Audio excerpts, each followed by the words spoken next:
മാധ്യമങ്ങളിലൂടെ ഓരോ ദിവസവും നമ്മൾ കാണുകയും കേൾക്കുകയും ചെയ്യുന്ന വാർത്തകൾ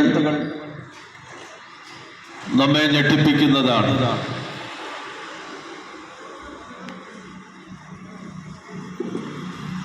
MDMA പോലെയുള്ള മാരകമായ മയക്കുമരുന്നുകൾ ഉപയോഗിച്ച് നമ്മുടെ യൗവനക്കാർ കാട്ടിക്കൂട്ടുന്ന ദോഷകരമായ അവസ്ഥകൾ നമ്മളിന്ന് കാണുകയും കേൾക്കുകയൊക്കെ ചെയ്തുകൊണ്ടിരിക്കുകയാണ്.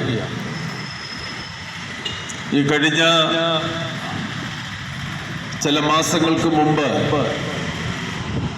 ഒരു യൗവനക്കാരൻ തൻ്റെ അനുഭവം മാധ്യമങ്ങളിലൂടെ വെളിപ്പെടുത്തുവാനിടയായി തീർന്നു.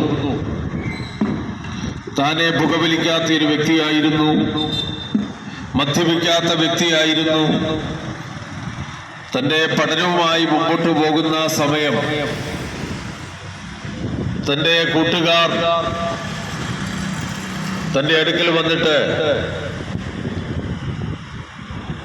MDMA ഉപയോഗിക്കുവാൻ തന്നോട് ആവശ്യപ്പെട്ടു. എന്നാൽ താനത് നിഷേധിച്ചു. താനെ പുകവലിക്കുകയോ മദ്യപിക്കുകയോ മയക്കുമരുന്ന് ഉപയോഗിക്കുകയോ ചെയ്യാത്തൊരു വ്യക്തിയാണ് എന്നവരോട് പറയുവാനിടയായി തീർന്നു. ഈ MDMA എന്ന് പറയുന്ന വസ്തു പഞ്ചസാര പോലെ ഇരിക്കുന്ന ഒരു വസ്തുവാണ്. അതിൻ്റെ 2-3 തരികൾ നമുക്ക് മേടിക്കണമെങ്കിൽ 2000 രൂപ വരെ വിലയാണ്. ഇത്രമാത്രം വിലയുള്ള ഈ വസ്തു നമ്മുടെ കണ്ണിലോ മൂക്കിലോ വായിലോ ഒക്കെ